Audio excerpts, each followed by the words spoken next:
we can go on for days about Japanese American, Irish American, the Polish. I mean, we can go on for that. We will never run out of stories to tell, right? Trail of Tears, things like that. So in order to really change the conversation when it comes to firearms and get people involved in the history of this country, and sometimes, you know, just the devious acts of men, right? We have to tell the truth. So be honest, honor system, totally honor system. Who knows what happened in Tulsa, Oklahoma in 1921? If I already talked to you, do not raise your hand.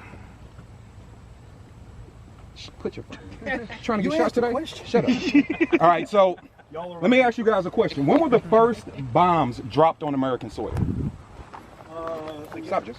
That was the Chicago. No, not the Chicago. You're thinking Pennsylvania. Oh yeah. Yeah. No, I'm talking about in American history within the last 100 years. What big incident in this country did the first bombs drop on American soil? The most popular one. Pearl Harbor. Pearl Harbor, right? Yeah. So when you say that, you start thinking about Pearl Harbor. Now look, Pearl Harbor was a tragic incident, taking nothing from that unfortunate historic incident, right? However, that is not factually true. So when we start having conversations, we need to make sure that we're presenting the truth and things that are even hidden from us, right? We always say they're hiding things. You got to know your history, right?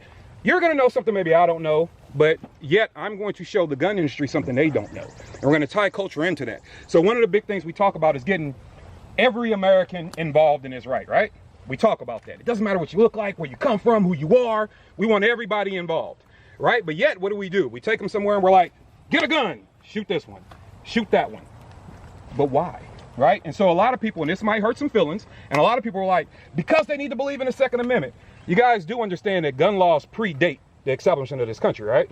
So that being said, when the Second Amendment was written, was it really written for me?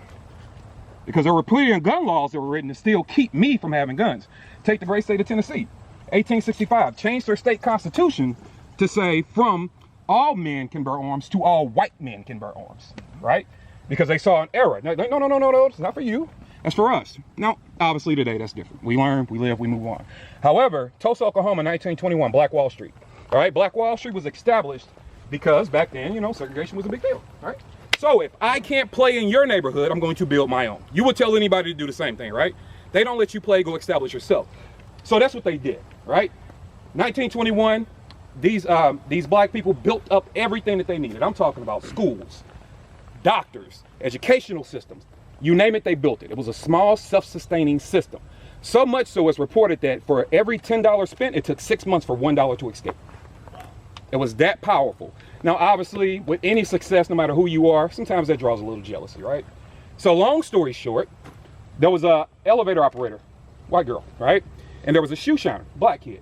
Shoe shiner gets on the elevator. The story in history goes a couple different ways, but what we can summarize is he stumbled into the elevator and accidentally made physical contact with her. It was a total accident, like you're stumbling, you try to catch yourself, right? Well, by the time he got off, he's running off because she's screaming assault.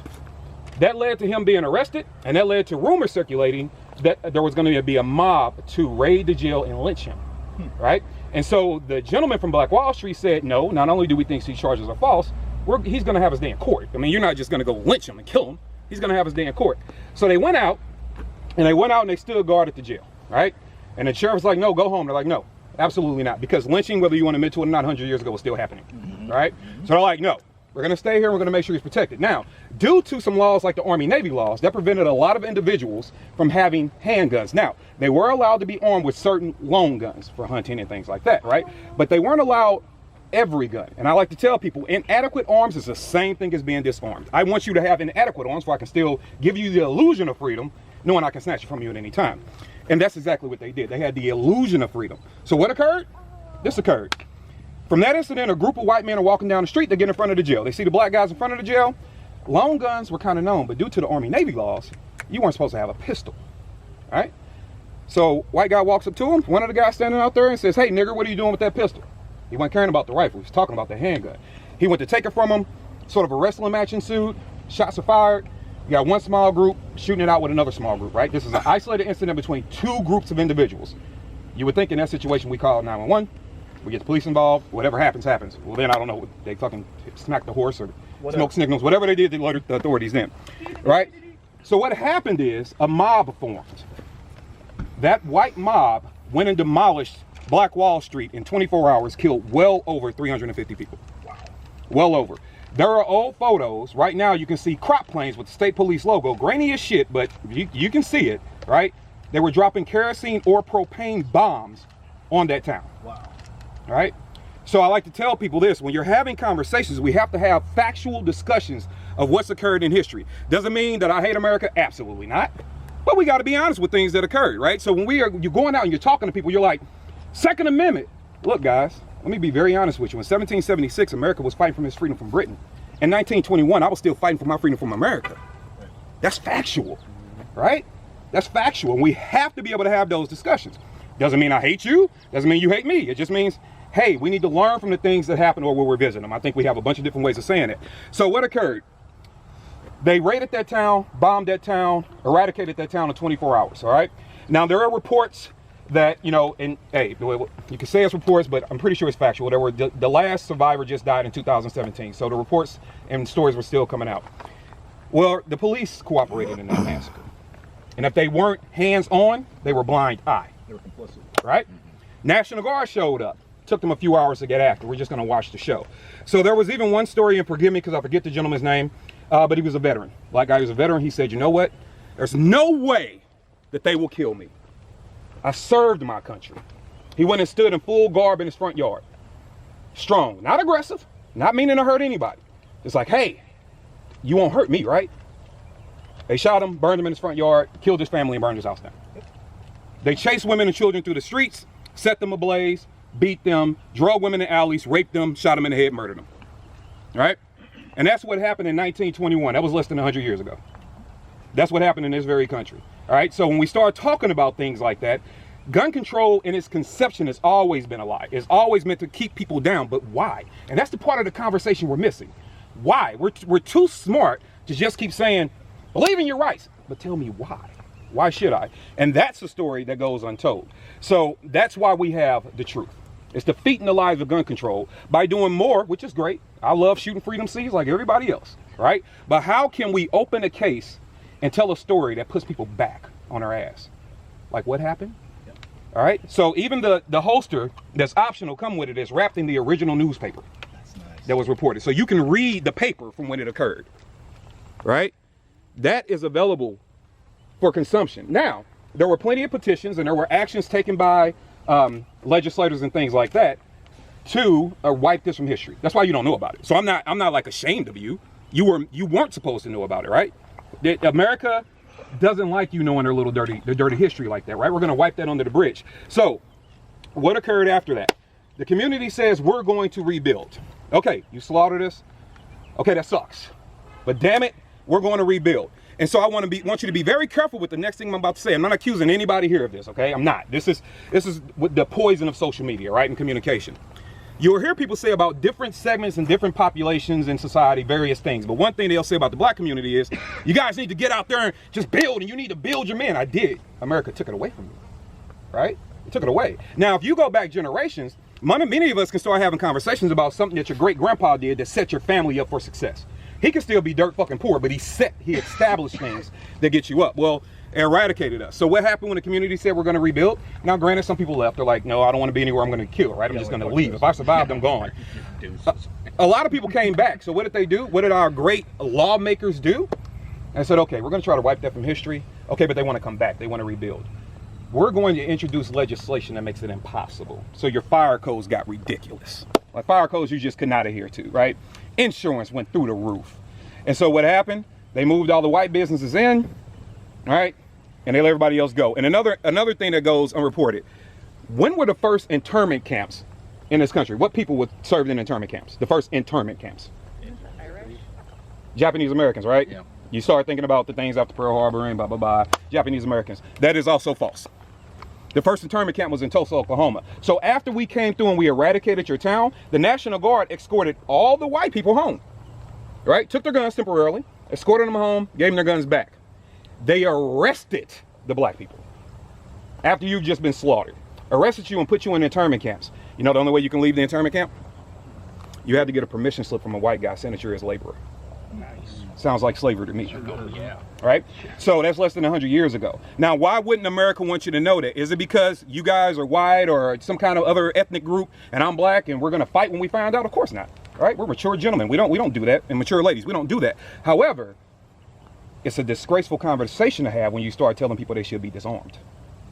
You cannot combat that. It's not something you can have a conversation with. So they don't fight me on that. Hence the first guns to fight gun control. Because when you open the case, now you get a fully decked out gun, don't get me wrong, the gun's sweet, right? But we got guns, right?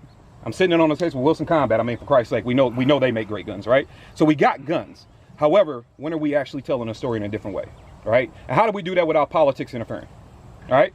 Two more real quick stories. Now, you probably heard about this one, Underground Railroad. Yep. Everybody's kind of familiar with that one, right? More people know about that, okay? And when you think about a historical figure that's a female, who is that? Harriet Tubman. Great woman, great historical figure.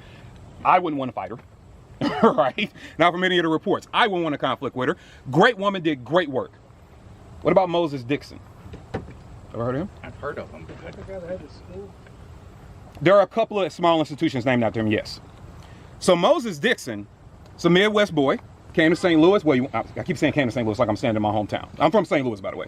But he went to St. Louis, and he started a group. Started with 5 or 6 men. It's called it the Knights of Liberty. Liberty is a key word we use a lot, right? Started the Knights of Liberty. He was a black guy. And the Underground Railroad and the resources from a macro level, right? We can get into the nuances, but from a macro level, were built for a different reason than what you understand as the Underground Railroad. They were actually built as a resource and supply line for his group of men to fight the Confederates to free slaves forcefully. That 6 turned to 47,000 and some change. Some militia pops up in this little important piece of paper somewhere, right? So that militia got its guns primarily, not only, but primarily from Britain. Britain might have had a little bias to see chaos in America, right? So they got their guns from Britain, right? The guns came over, we got our supply line, we got great American supporters, cool, we're good to go, we got our system built up, we got allies, let's go. Civil War starts to be a rumor, starts to loom. Well, come on, I mean, basic strategy, guys. If your enemy's about to fight another enemy, what are you getting involved for, right? Let's see how weak you can get, and then maybe we'll repurpose this mission. So what happened is the Underground Railroad was repurposed. Now we'll hire conductors, Harriet Tubman, and we will sneak people out, right? Because you got a conflict going on, is great, right? So I can sneak people out. Well, what goes unreported in history, another thing that they don't want you to know, is that it just wasn't about great people like Harriet Tubman, because Harriet Tubman was one woman with a rifle, right? A beast of a woman, don't get me wrong, but one woman with a rifle. Well, if I got slave catchers, et cetera, chasing you down and hunting you down to bring my property back, right? Is one lone woman or even 10 going to stop me from doing that? Of course not. What about a militia of 47,000 armed men? It might do the trick. It might stop you a little bit. So what they didn't want you to know is that the pursuers were being killed. So there's this thing called the reverse Underground Railroad that started happening. So they basically let up north, they let blacks settle, and then they kidnapped them. Why? Because that militia of 47,000 men said, we'll be damned. Illegally armed, by the way. We'll be damned if we don't fight for our freedom, right? So that's how, and that's the unreported story of the Underground Railroad. And we tell that story with this case. And I know you guys, you'll all come around in a minute and you'll see the front of the case. We're telling that story, and we're telling it in a way that makes sense. This isn't about Republican, this isn't about Democrat, this is about freedom, right? And the persecution that happened in this country. So yeah, they don't want you to think that, right? Because if I start telling people, if my voice escalates and I start telling a bunch of people about a guy named Moses Dixon, well, when I look at Mr. and Mrs. Politician, and they say, well, you know what, little black impoverished child, guns aren't for you. Michael Bloomberg, for example, the only way to save black men is to disarm them. It's essentially what he said, right? So when you look at stuff like that, and if I sit and tell you, well, what about a great like Moses Dixon, who armed 47,000, right? So if it wasn't for you, why did he do it? And mind you, not only was Moses Dixon a great leader of men when he was done, which he is my idol. I will be forefront and tell you that. What did he do? He started a college. He started showing women their value and started a group just for them. He was about education. He just wanted to be free to pursue his happiness. And that's what he did. And then the last one, that's one just to be revealed, is East St. Louis. All right, the massacre in East St. Louis. So, anybody know about the East St. Louis race riots? 1917? That was even before Tulsa. All right. I love how they keep you blinded, right? So, 1917, essentially we can go all around the ringer, but I'll sum this thing down for you. It's hot. I know you guys are great for listening to me, but I'll make it real simple. Got a labor dispute, and we got workers that will scab. I guess that's what union guys call you, right? Scabs if you go in and do the labor. So cool. We got some scabs willing to come in. They happen to be black. We got the white guys fighting for more money, et cetera, et cetera, et cetera. So we got the scabs willing to come in and work. So sure, we go in and we do good work, right? Now, for you understand, St. Louis is a little bit different from most cities. We have 3 sides in the state of Missouri and 1 side in the state of Illinois. So our east side is in the state of Illinois. The other 3 sides are in the state of Missouri.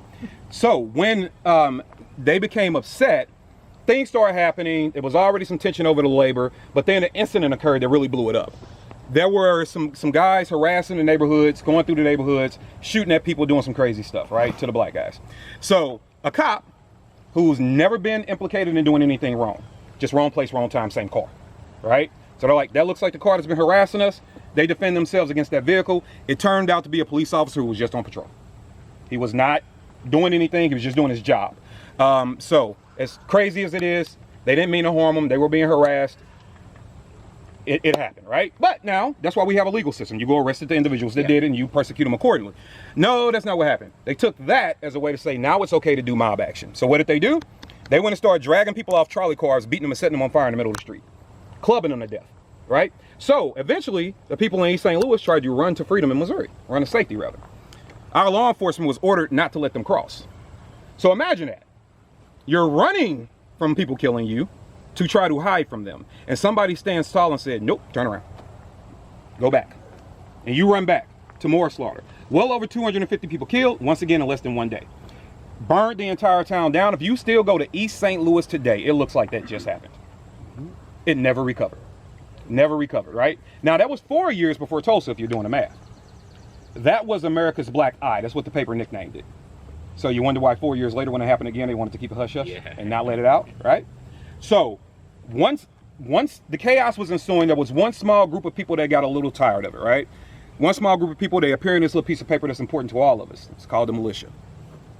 The militia came and escorted those people to safety. Escorted them to safety and got them safe. So eventually they got somewhere where they can recoup and regain their lives after they were slaughtered, murdered for no good reason. Now, yes, did a police officer get killed? Sure. Go arrest those guys, right? And deal with them accordingly. No, but they took that opportunity to terrorize the entire neighborhood, right? And slaughter people. And then when you fast forward to today, it's still the same old, same old. So on one hand, the same people are telling me don't trust the police. And then on the other hand, you're telling me to be disarmed. Well, the last time we did both of those things, Didn't work out so good. yeah, you know, like things went pretty bad, right? So we have to be intellectual in our way of approaching things. We have to change the conversation. So if you follow me at all, there's something I say, and there were some people that get their little feelings hurt, like, oh, and I'm like, look, man, no offense, you're a white dude in the middle of Indiana. The gun control people really don't give a fuck what you say. You've been saying the same thing for 30 years. However, when I stand up and talk, they shut up. Why? Because I'm gun control's worst nightmare. Because I'm the inconvenient black truth.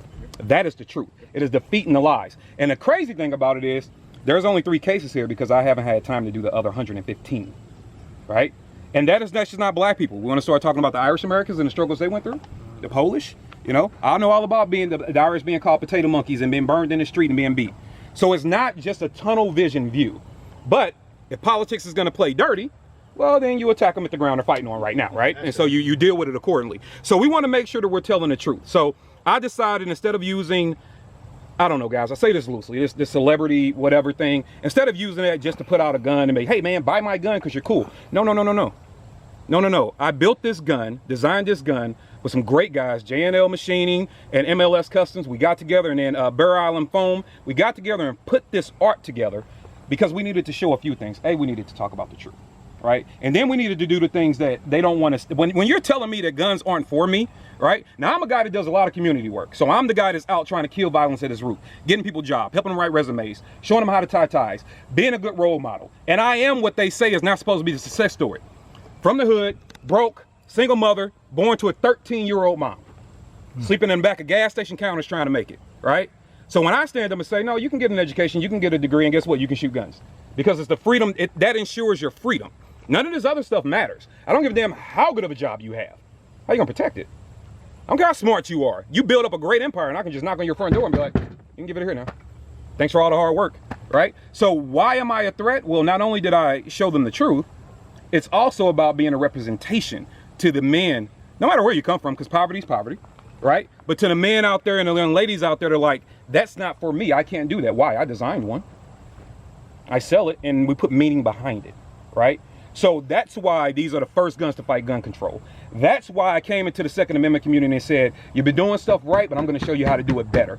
Because they weaponize lies. We never weaponize the truth, right? You're trying to get roughly 200 some odd million, whatever the stats are now, more people into firearms by saying the same thing over and over again?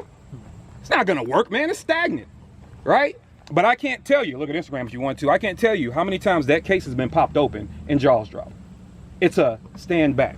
It's better than any machine gun you can lay out. Better than any one of them. Why? Because it educates. It just doesn't shoot. And every time you pick this gun up, it tells you a different piece of the story. It's a double layered case. And every time you move something, you get a different piece of the story. Every single time. So it's done classy, all right? Even the case that introduced East St. Louis, that paper that you see is the original paper. That's the original print of what occurred. So it's telling the true story about the tyranny that was rained down on this country. And it doesn't just mean, oh, you guys got to feel sorry for black people because we're supposed to be victims. As I said before in front of 1,000 people, try to make me a victim and see how that works out for you.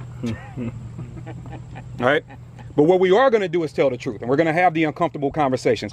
Does not mean you guys are at fault. I don't subscribe to that crap, right? But it does mean when you're trying to convince me to be disarmed, and when you're trying to strip education from me, and when you're trying to deny me, well, there's a reason why, and we're going to expose that reason. This has to be what you want to expose me to. And then what's even worse, if you don't even realize what you're trying to expose me to, right? We're talking about less than 100 years ago. The last survivor just died 2 years ago. That's recent history. Yeah. That's recent history. So that being said, guys, it is about more than shooting guns. It's about way more than that. How do we become part of the fabric of the fight, right? Because what we're losing is the cultural war. Losing it badly. We are losing a cultural war, right? We can put out cool guns, and I say well, look, hey, like I got guns like everybody else. I like cool stuff. I sit and drool just like you do when something new comes out, right? But at the same time, we are focusing our energy wrong. You want to know why we're losing? And don't take this as a plug for me. I'm just being honest. We're losing because I'm not getting enough support. Yeah, Time Magazine put me on the cover. Knocked their socks off. People in tears, right? Anybody seen that cover? Nope. You ought to look that up. Time, Guns in America, came out November of last year. They put 245 individuals on that cover. Yep. Pro-gun, yep. Not so pro-gun, in the middle, right? If you look smack dab in the middle, I'm at the top of the table, and there is a reason why. None against anybody else. They're all great.